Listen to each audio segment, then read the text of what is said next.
Hey, a microphone. Hey, guys, wait. Thank you so much, Hani, for Hey, guys, this is my microphone. No. Wait. Okay, no, my water. One late night we couldn't sleep, so we went on a shopping spree. We asked our partners and our peers about the future of retail and what it could be. Welcome to the Future of Retail podcast. I'm your humble host, Arif, and I'm here today at Carrefour, Weiss City Center, with the Chief Executive Officer of Majid Al Futtaim Retail, Mr. Hani Weiss. Happy morning. Happy morning, Hani. Thank you so much for having us. Thank you. Pleasure to be with you. Thank you. Thanks for hosting us in this lovely supermarket.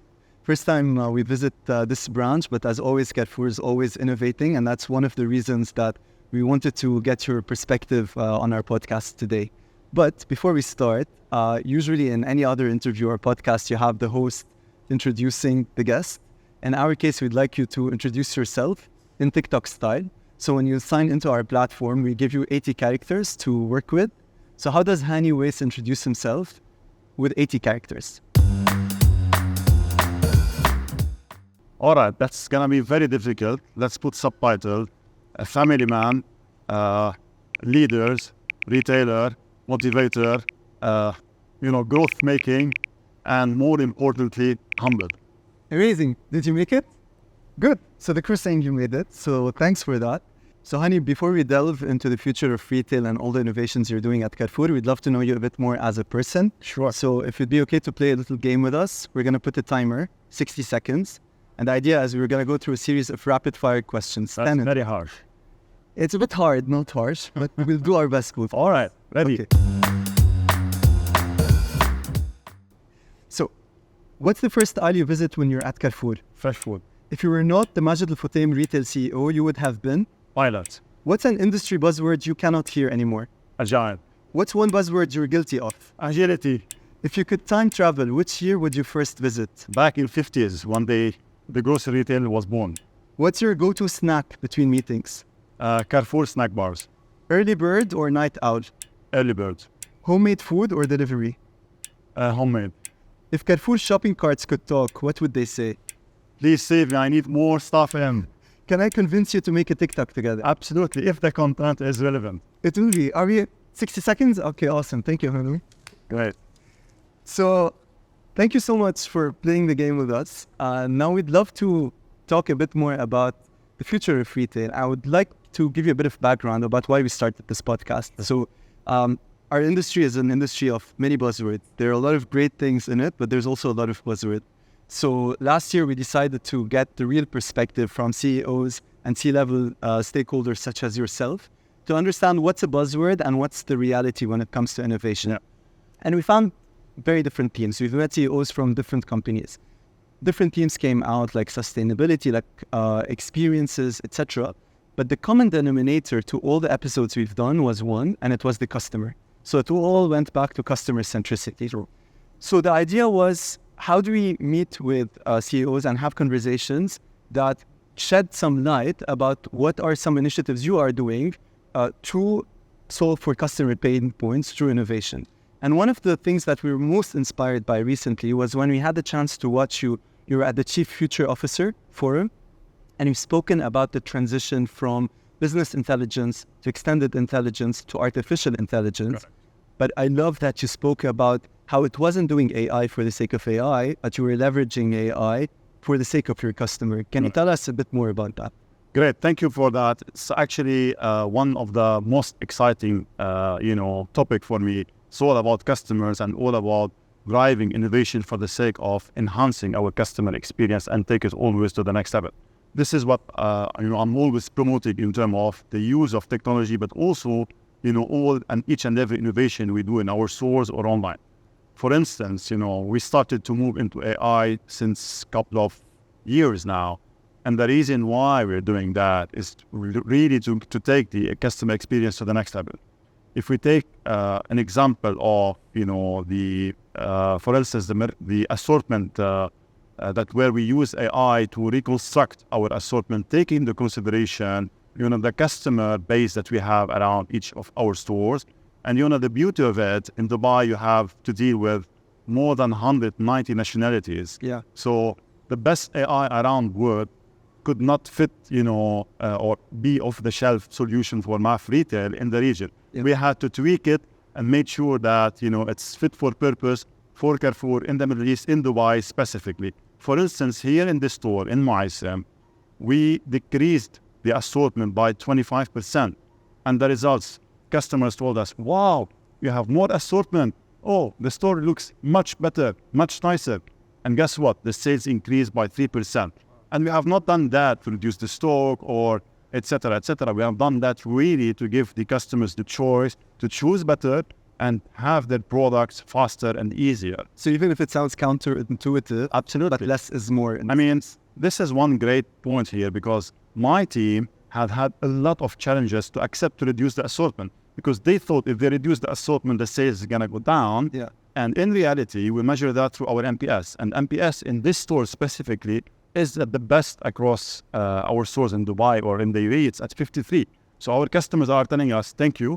They feel the change. They like it.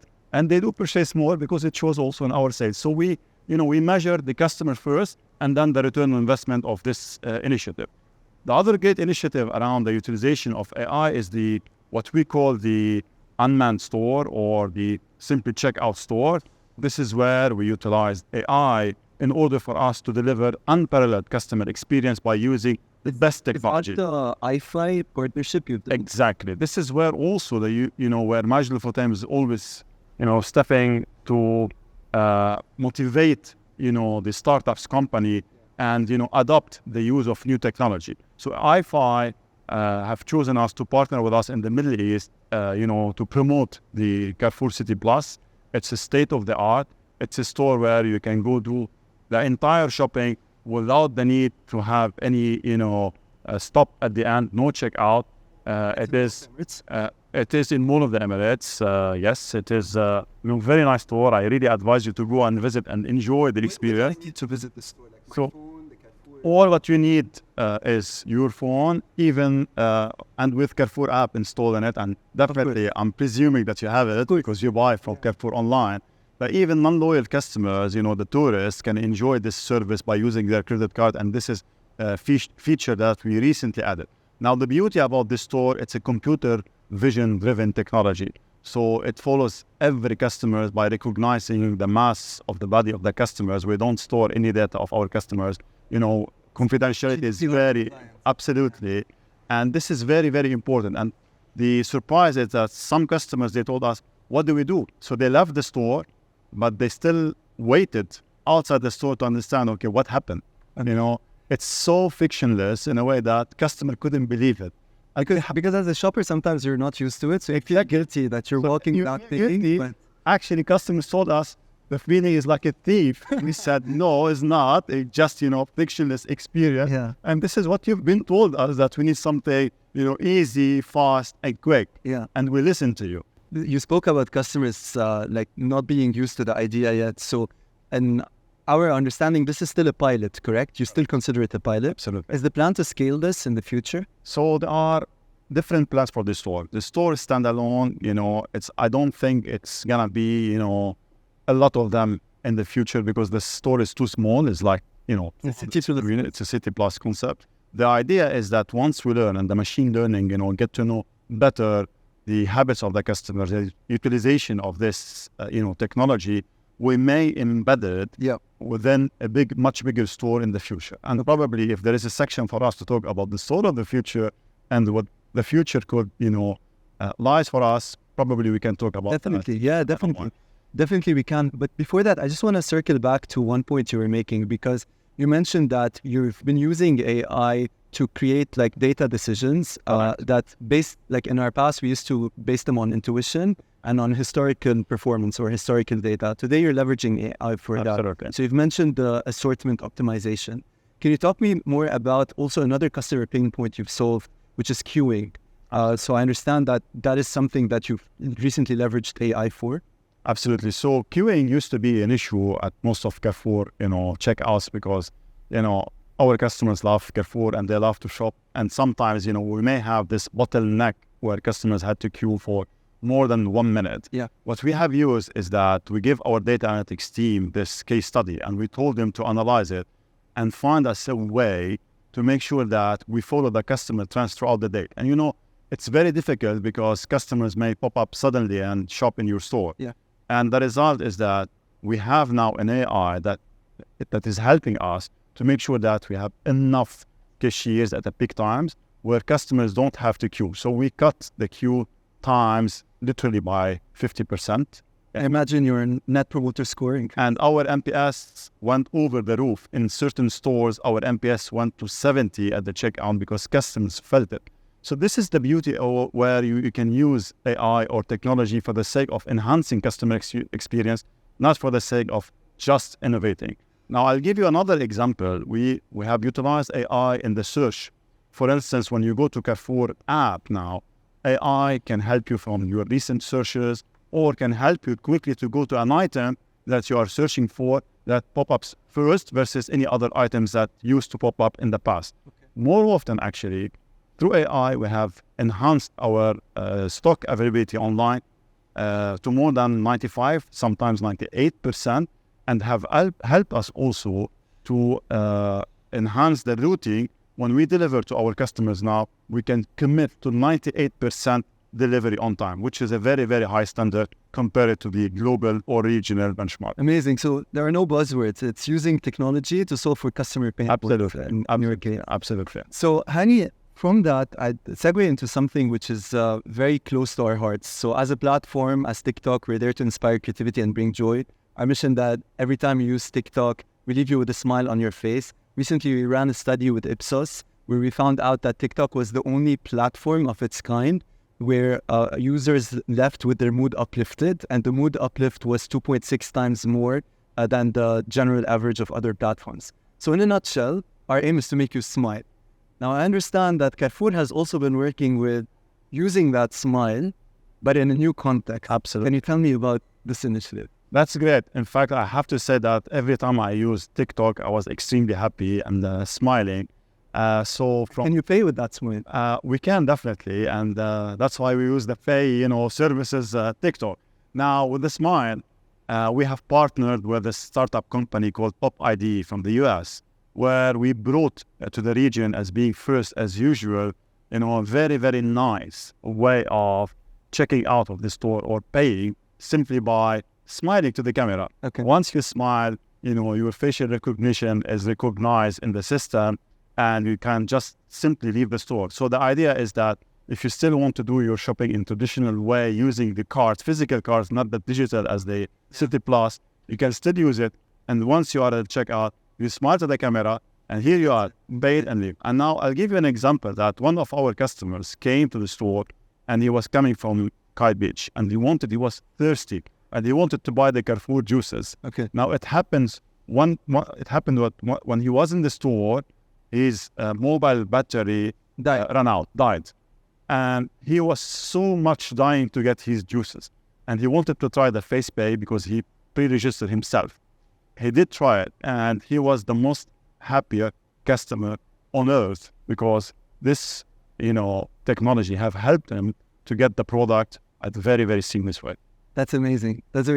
And the nice thing about it, which sometimes people wouldn't recognize if they're not in the industry, is yes, you are solving for customer pain points. So yes, there will be these instances where people feel it's much more convenient to pay with their smile, but you're also improving upon your own business because I imagine that this takes much less time to pay than a regular credit card transaction. Is that correct? Absolutely. So a regular credit card transaction takes up to 20 seconds, while with face pay is maximum 5 seconds. Okay. So there is 15 seconds optimization multiplied by 770,000 transactions or customers that we serve every day. Yeah. Imagine the optimization in time, but also in customer experience, if all of them at a time use this technology in the future. So it's good for business and it's good for the consumer. It's good for the full ecosystem. I just want to make sure that because the team and I are all here, we're not going to go around smiling without setting it up first. So Absolutely. It's not that you're just going to pay with your smile. You have to do the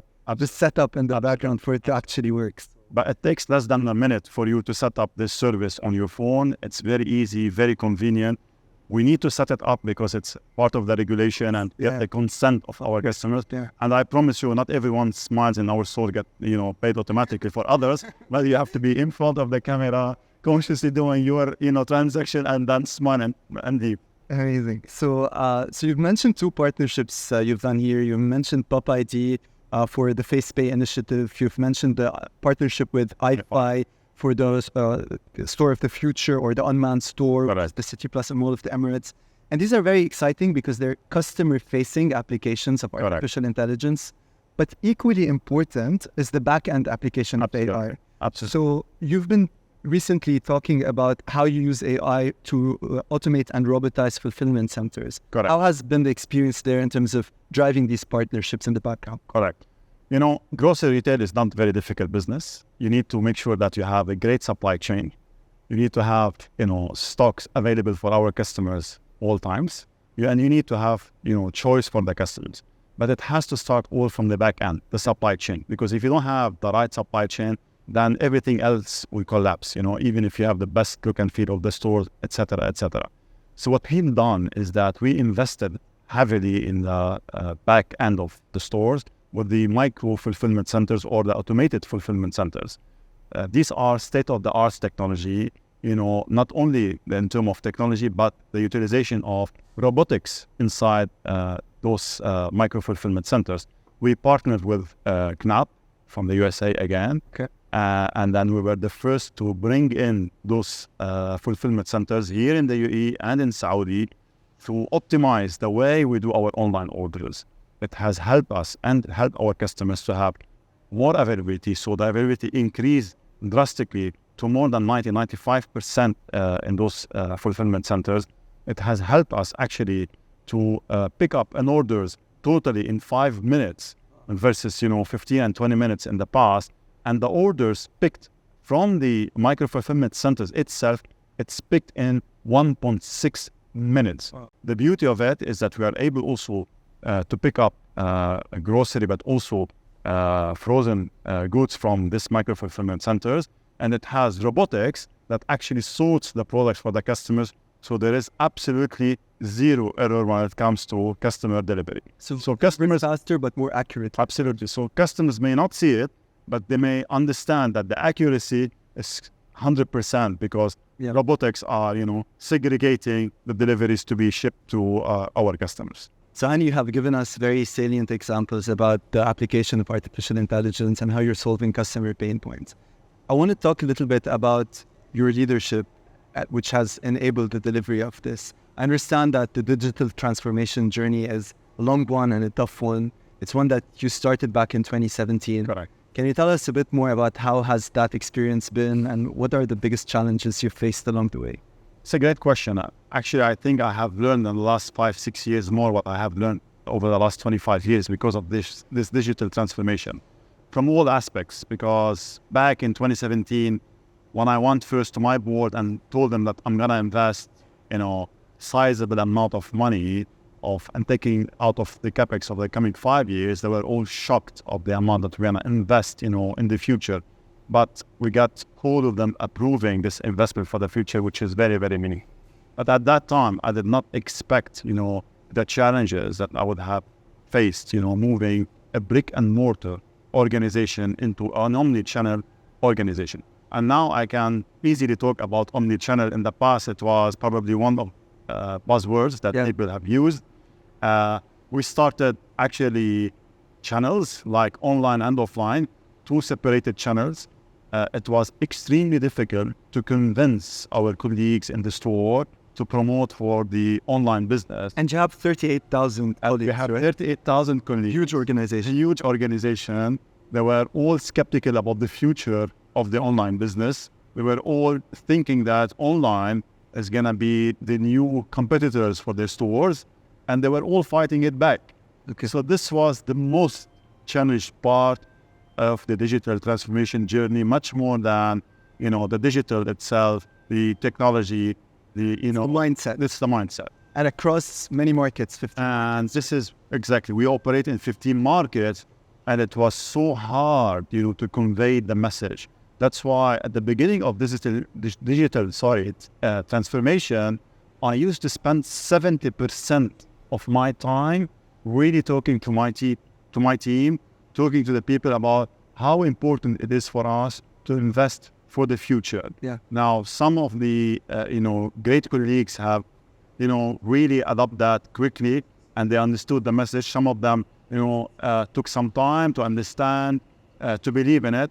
And I think today, when we look at the omni-channel customer, where we get the most, value out of them, everyone is saying, this is the best investment that we have ever done in the history of the organization. Yeah. Today, for instance, the online business represent more or less around 10% for Majid Al-Futtaim retail across the 15 countries. Yeah. If you compare it, to the region, to the traditional brick and mortar organizations, we are by far ahead of the rest of the competitors. Yeah. If you compare it to Europe, we are at the same level of the most, advanced and grocery retailers in the Europe, and we are not very far from the biggest in the world, i.e. Walmart. We are just, a couple of points below Walmart to be at the level of the global retailers in the world. Absolutely. Actually, I was reading a report by our friends and partners at Red Seer recently, and they published something about Saudi specifically, and they spoke about like the e-grocery space in general. So within e-grocery, you have three kind of different business models. You have the marketplaces, which we all know. You have the hyper-locals, which are like more focused on quick commerce. And then you have omni-channel. Correct. And they were talking about how Carrefour specifically has become the leader, but not only the leader by huge margin, at 50% market share within the omni-channel segment within e-grocery within Saudi. Absolutely. So when you look at that share, it's 10 times the share of Carrefour in Saudi of offline or overall retail. Absolutely. But it accelerated very fast, and this doesn't happen accidentally. Like it's obviously coming from an intentional strategy. Absolutely. I think it's all about early adoption. We just spoke about us, starting the digital journey back in 2017. And obviously the two biggest markets for us are UAE and Saudi. Yeah. So we started, our digital transformation, as I said earlier, across all our 15 countries at the same time, but focusing really on UAE, Saudi, and Egypt also as the three big markets for us. Now, Saudi, it's been a great success for us because Saudis in general are very much tech savvy. Yeah. The mobile penetration is more than 100% by now, correct? And, we were there for our customers, back since 2020, delivering their needs on time, making sure that when it was very difficult for them to go and get their grocery from the physical stores, Carrefour were there for them to deliver them, all what they need, relatively with quite good experience at that time. Not the same experience as today, but it was part of the learning and part of the journey, I would say. So what we've done is that we continuously invested in our in-store fulfillment, our dark stores, automated fulfillment centers, to make sure that we give unparalleled experience to our customers in Saudi. Yeah. Today, unlike what I told you about the UAE, which is close to 10% online penetration of our total sales, in Saudi, it goes up to 15% of our total sales, and it will go even up to 50% of our sales by 2025, beginning of 2026. Very sizable segment. This is very sizable segment, and it matches also, the ambition of the Saudi customers where they want to do their stuff online. They also couple it with store visits. And what we have noticed that in general, that our omni-channel customers, they tend to increase their frequency, shopping from Carrefour. Yeah. So it goes 3 to 4 times per month versus, in the past, 0 for the people who never shop with us, or, once or twice per month. So it's actually doubling the frequency for the customers who are omni-channel customers. Okay. Hani, this doesn't happen overnight, obviously, and you spoke about the challenge of changing the mindset across such a huge organization. Talk to me more about some of the initiatives you've done to incentivize that mindset change. I've heard you use an acronym recently, OIC. True. What does it stand for? So, in fact, we have our HC team, the human capital team, decided to come up with an initiative which is We Care. And we started We Care to say that we care about our employees. So we give them all what they need, we listen to them. And suddenly the We Care came to me and we said, we have a great initiative for you to launch. And I said, what is this initiative about? They said, it's OIC. It's Observe, Innovate, and Change. And we came to know that the best innovation ever, globally, comes from our own employees, because they know what are the pain points. They know, how we can, find a solution around it. and sometimes they are extremely innovative, but not probably being heard of. So we created this initiative for them to come up with the best initiative and innovations.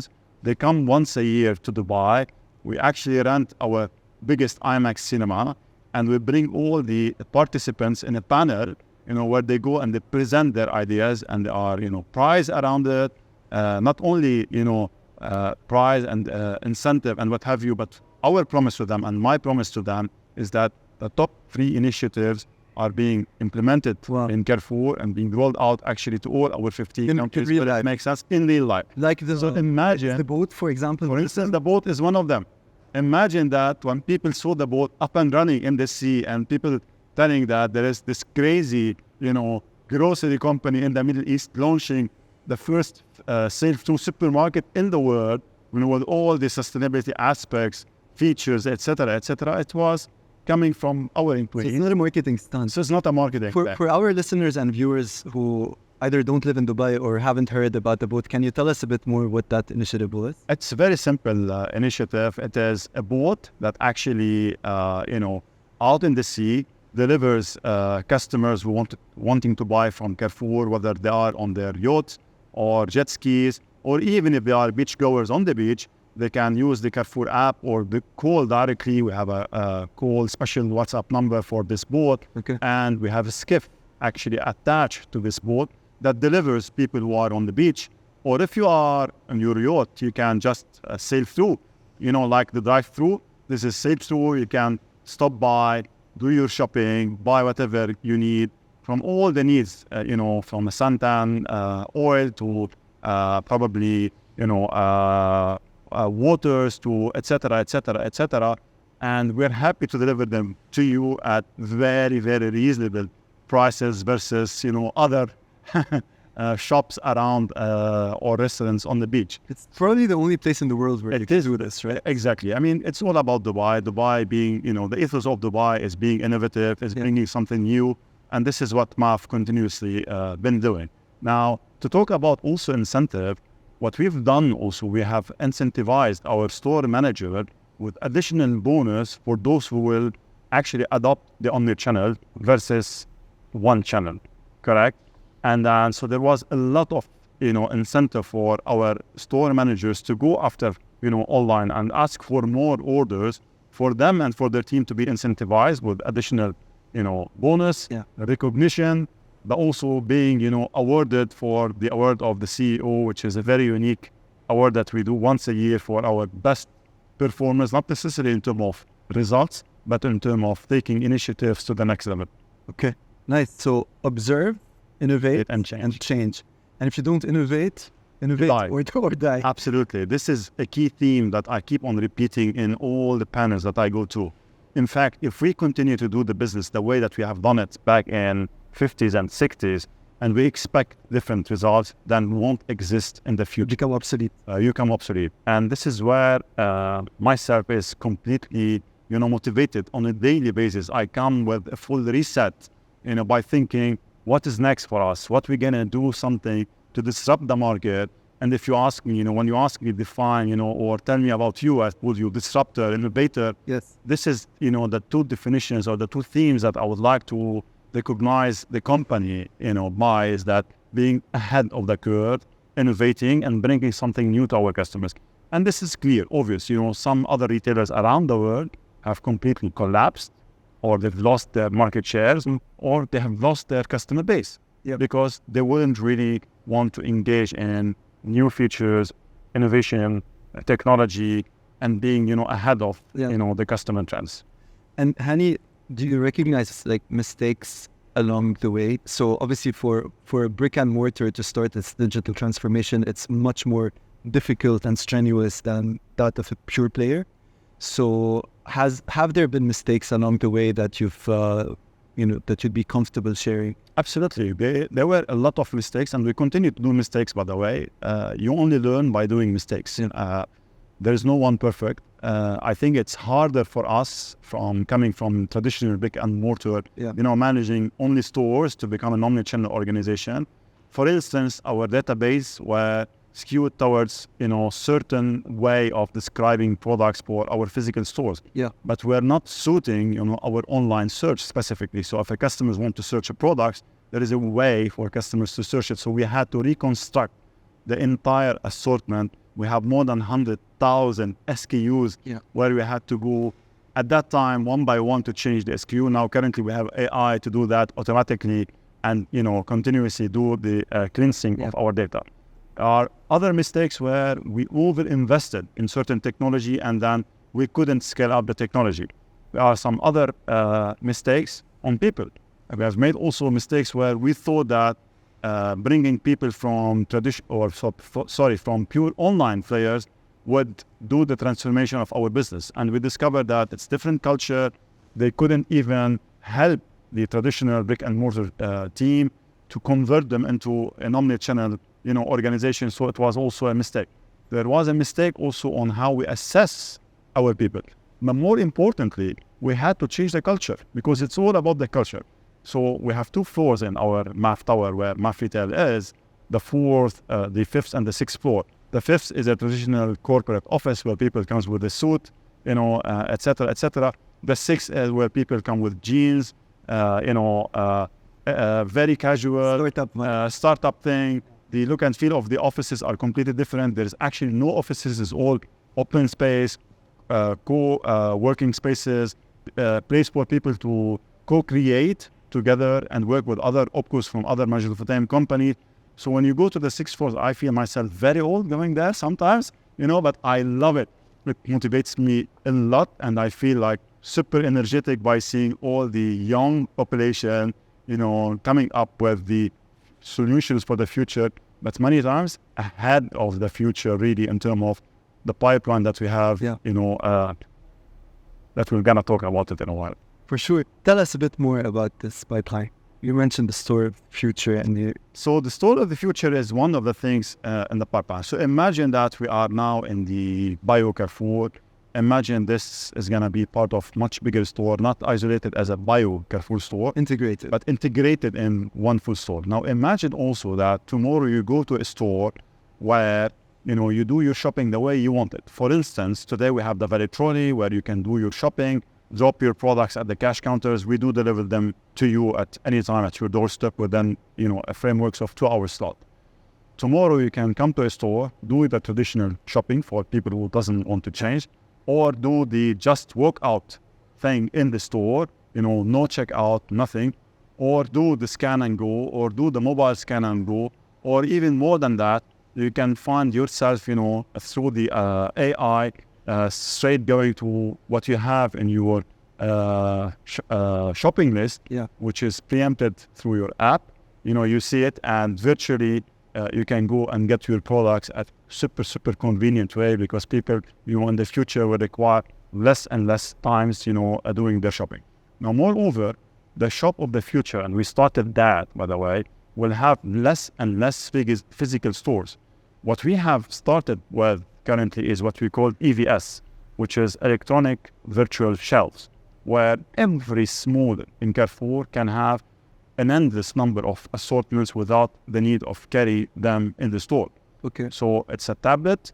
It is in the store. It's currently being piloted and tested, where every store can have, all the assortment available, especially on the electronics, where we don't have to carry them. Customers will choose them on the tablets, pay on the tablets without the need to go anywhere, and we do delivery to their doorsteps the next day or maximum in 2 days' time. So what's the role of the store then? Is it like showrooming? Exactly. So this is the most important question. The store of the future will become much more of experiential store.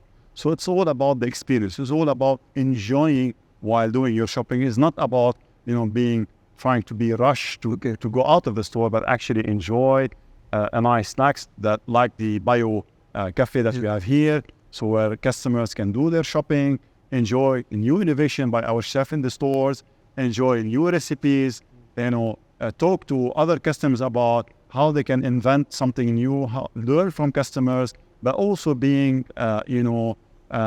able to create something with Carrefour itself, like a recipe made by our customers. They can demonstrate it to our customers. And also our great partners, our suppliers will be able to test new products live with our customers in the store.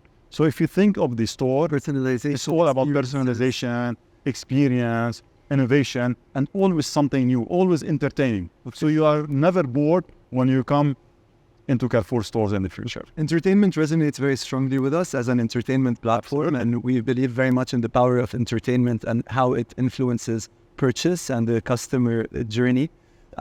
So basically, the store of the future is about the physical store of the future is about the elements that you cannot delegate to the online channels, the things that we still have to do in person as human beings, which are more experiential in nature, where the store is acting for showrooming and creating those human connections. Is my understanding correct? This is 100% understanding. However, I want to say one important word here. I keep on saying to all my 38 great colleagues is that technology is there to help us, to empower us to do better service to our customers, is not to take our, jobs. Yes. Because there was at the time this fear of people losing jobs. And in fact, the more we go into technology, the more we feel our people happier doing their job, more productive, and they feel that, oh my God, we're wasting time, and now we are being more productive.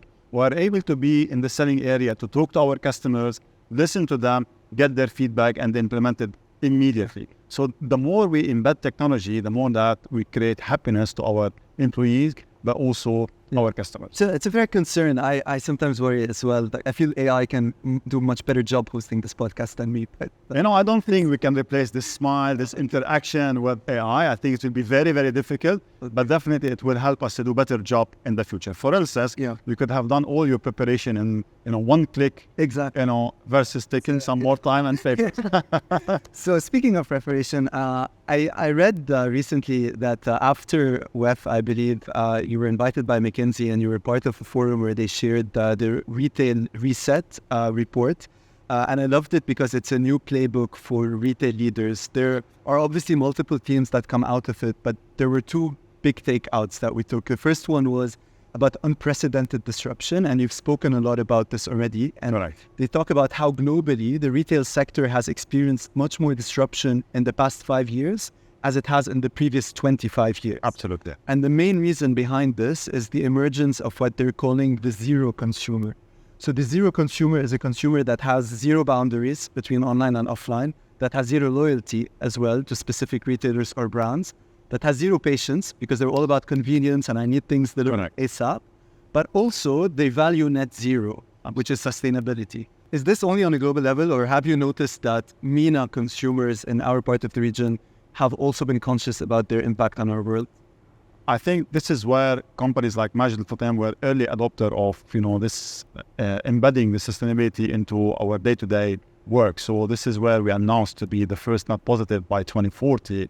And we were the first company really to walk the talk, not only talk the talk. And this is where, as I said earlier, probably few buzzwords that were misused. One of them was the sustainability. And I'm going to give you a few examples specific about the retail business, where actually we partnered with IBM on the, probably giving traceability and full transparency for our customers. Because we have to say that Gen Z and millennials are the most, caring about how you source your product ethically, in ethical way, whether you have done the right thing, whether, the packaging is being taken care of, the emission of the CO2, etc., etc. There are multiple things. But to come back on this initiative, which is one of, unique in the region, because we were the first and we are still the first to implement that with IBM, where all our private brands recently released or produced here in the UAE are having a QR code. Our customers can scan the QR code and get the entire end-to-end visibility and traceability on the products. So from where we source, the chicken, what the chicken were fed, or the beef, to the slaughterhouse, even the certificate, the way we transport the fresh produce, the temperature that have been, taken and tested and given as an example to our customer, all the way up to shelf, from fork to table of what, one of the buzzwords also that being used. And this is extremely unique for Majid Al Futtaim in the region. And we have seen much more adoption, especially to the young generation when we tell them the story. They like it. They feel this is the right thing for big companies to go ahead and make sure that, they care about that. Now, what we have done also is that, we were talking about the single use of plastics since, probably 10 years, more than 10 years now. But the adoption rate was very, very small. And what we have noticed that, in for instance, Saudi and Egypt, less than 20% of our customers are using SUPs. Okay. And for instance, here in the UAE, when the law were issued, we've seen that the utilization or the adoption now goes more than 95% of people, using the sustainable bags or reusable bags. We had these bags for the last 10, 15 years, but the utilization was very, very little. Now people are more responsible. They care more. Because you've implemented measures. We have implemented measures, and it's clear for our customers. They can track it through our financial, by the way, when we release our financial, we talk also about the emission of CO2, etc., etc., etc. Now, what we have seen also that our customers told us through a research that we have done in Saudi and Egypt that if the opportunity is given to them with more awareness, they are happy to switch and let go the single-use SUPs, for instance. Okay. So it's not only to provide customers with the products, but also to educate them and increase the awareness. Because in this part of the world, awareness is a key issue. So you asked me about the global and the region. I think a lot of our customers are ready to convert once they understand, and they understand the full impact on, the products that they buy from our stores. For instance, this store is a key testament of what could be hopefully also the store of the future with, the new cold cabinet. This Carrefour Bio store, exactly. What is For instance, this table that we see here, it's a reusable crates that we have taken from our regional distribution centers. So we have not, wasted anything, and we have utilized them to create this nice table.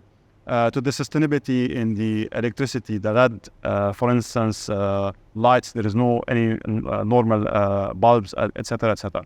To the refrigeration, no more CO2 is the new technology that we are using to reduce drastically the use of CO2. There is absolutely also a lot of packaging which are made out of sustainable products or reusable products or no plastics, like, for instance, all our pulses here are displayed in a way that customers can bring their own containers and fill in their containers with the pulses that they want. So if you think of it, this is how also this is part of the store of the future when we start to reduce plastics. And by the way, we were the first retail grocery in the region to declare to eliminate the single use of plastic over the SUP, out of cash counters, but also fresh food by 2025.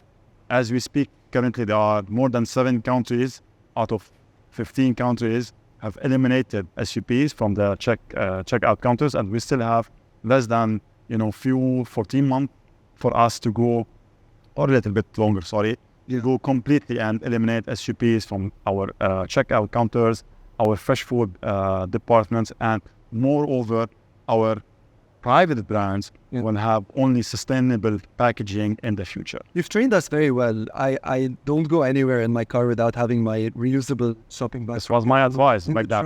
Because I don't want to remember later when I'm at the checkout counter. Today, Carrefour is obviously a global brand, but you're present in all of these different countries in the region. How's your strategy? Is it going global or hyper-local? How do you localize per market or per city maybe? This is indeed a very nice question, because I don't have one strategy for Majid Al Futtaim Retail. We have multi-strategies, to your point, is per city even sometimes. Yeah. Because, our customer or our customers here in Dubai, they have different requirements than our customer in Abu Dhabi or in Sohar in Oman or in Jeddah or in Alexandria or in Lahore, etc., etc. So we make sure that all our standards are all international standards. We don't tolerate at all when it comes to safety, when it comes to hygiene, when it comes to security. We don't at all tolerate. So this is a must. We cannot change. Where we change is the assortment offering. We do localize our assortment according to the needs of the customers that we serve in the vicinity of the city we are in. And sometimes even we have different products and different assortments within the city, like Dubai. As I said, you are catering for more than 190 nationalities in Dubai, and you will need to be super, local per se, Yeah. to offer the customers what they need according to their wants and needs. So you partner with different SMEs and different farmers, like across the. In fact, SMEs and farmers is a great story and a success story for Majid Futem Retail. When we started it, actually, we were the first to say that we want to increase our collaboration with SMEs. We give them a lot of, freedom of bringing their products straight into our shelf without any burden, without any big complications, no corporate things, no, bank guarantees, no history. All what we wanted from them is to come and launch their products and be successful with Majid Futem Retail. I'll give you an example, for instance, on the local farming, since you touch on it, is that 5 years ago, or less than 5 years ago, the local fruits and vegetables were less than 5%, out of our total assortment. Last year, we closed with 15% contribution of the local, fruits and vegetables to our entire fruits and vegetables department. And this will increase by the time. In fact, the Ministry of Climate Change and Agriculture here in the UAE are going very aggressively in helping the local suppliers. We partner with them in buying directly from local farms. There are consolidation going on from many farms in the UAE that they go straight into our distribution center and then fresh to our customers in the store. I can imagine that as you double down on local sourcing, you're also creating a lot of jobs, correct? In fact, local sourcing, it helps to create a lot of jobs. So where Carrefour is very, very successful is we always create an environment of great job opportunities around the Carrefour stores. So we do have on average around 350, suppliers per store. Yeah. So imagine how many job opportunities we create on the delivery side from job people working, for suppliers, but also working in our stores, etc., etc. In fact, we provide around 3 to 5 jobs around every single employee we employed at Majid Futem Retail Carrefour. So imagine we have 38,000 employees. You can multiply it between 3 to 5 times. This is the impact that we leave on the economy. Amazing.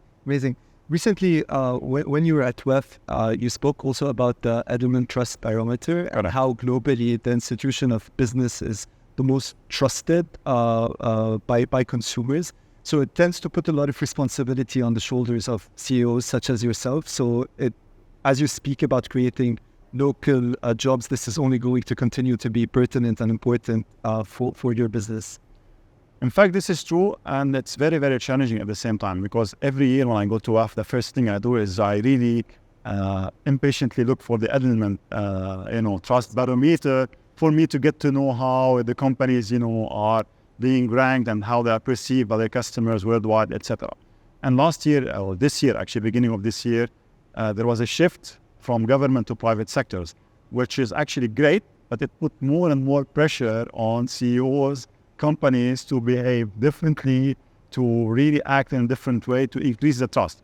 When we spoke about, private brands and the traffic lights, this is one big element of trust. Yeah. When we deliver a full end-to-end, online delivery with more than 98% delivery on time, giving the customers what they want and what they need, fresh the way they buy it from the store, or the frozen products, really frozen. This is also a big part of the trust that we have to work more and more. When we create jobs also in the communities, it's part of the trust. When we actually help local communities, in different initiatives that we do in each and every city, in every country. We have more than 40 cities that we operate in, by the way. And we create this tie with the local communities in order for us to increase the trust, not also forgetting the role of, the government, especially here in the UAE, where the private sector is being seen as a major partner to the government in driving trust going forward. Okay, from my side, Hani, I trust that you still have the energy to play a little game with me. Absolutely. Okay, so this is called Hard Share Comment. When you log into TikTok and you watch a video, there are a few things you can do with that video. Some of the top 3 activities you can do is you can either heart it if you like it, so you click heart, or you can share it, so you share it with someone, or you can comment on it. All right. And by the way, your Carrefour social media team has been doing an amazing job on TikTok recently. So with lovely templates from CapCut and innovation happening in the space of creating their own content on our platform. I love the chicken and egg story. The chicken and the egg went completely viral. I was wondering if you want me to bring it up or not. I have to say this is a bit abnormal for a traditional retailer like us. So you've seen it. I have seen it. I have liked it. I have hearted, if you want, to your terms. Yeah. And it's very well perceived by our customers. Though at the time I was thinking that myself we are going greedy a little bit far. Yeah. But when you see the customer comments, they just loved it. And this is what, TikTok about. Honestly, your team passes the vibe check. Your team really gets the platform. The best engagement that happens when it comes to Carrefour, specifically the UAE page, is in the comment section. We call it our digital campfire because people get to talk intimately in the comment section. So your Carrefour team, if you click on comments and you see the replies to some of the reactions to that chicken and egg video, it's just a phenomenal job, honestly. And we would love to publish it as a case study of how Thanks. to Happy to hear it. properly handle the TikTok account. Happy to hear it. And thank you for the partnership with us, actually. No, it's our privilege. It's our privilege and our pleasure. So let's play a little game together. I'm going to ask you to choose whether you want to heart, share, or comment on each one. Ready? Ready. TikTok drives relevant discovery. 81% of users say that they always discover interesting brands or products on TikTok. This is from Ipsos in 2022. I will heart it. Heart. Inspirational content is the driving factor for purchase for 68% of TikTok users. This is a study by Ipsos done in the United Arab Emirates in 2023. I will definitely share it with my digital team, digital marketing team. Okay, thank you, Hani. So, Hani, what do you think is going to be next? Like autonomous drones? Do you think this is going to happen? It's happening. We are currently piloting a drone here in the UAE. Okay. We're just waiting for the right legislation for us to be able to hopefully officially, launch it. I don't know, maybe 2024 or early 2025. Honestly, I don't know yet. But as we speak, the team are working on that. We have done small tests here in Dubai. It's very successful. And hopefully we'll meet the first, grocery retailer to deliver to you by drone. Amazing. Okay, Hani, thank you so much for your patience with me. I have one final question for you. If you have a time machine and you can travel to the year 2030, what would be the first question you ask your future shopper? This is a tough question. I think the first question I would ask my future customers whether they think we're relevant when we were talking about the future or it was so silly for them and they started in 2030. Yeah, this is exactly the main question that I'm gonna hopefully ask them. And maybe by that time I won't be the CEO of Metropolitan Retail Carrefour, but I will be one of the consumers that hopefully will enjoy the future shopping experience. That's a good one. On that note, Hani, what do you think will be the biggest retail trend in 2030? What happened? Sorry, I'm really sorry. This tends to happen usually. Guys, why are you taking the phones? But the microphone. Hey, guys, wait. Thank you so much, Hani, for hey, guys, this is my microphone. No. Wait. Okay, no, my water. No, I really apologize for this. Oh my God. This is all the time we have, I guess. Thank you so much, Hani Weiss. This was Hani Weiss, the Chief Executive Officer of Metropolitan Retail. See you on the next episode of Future of Retail. Thank you, Hani. Thanks. Bye-bye. Thanks. Thank you.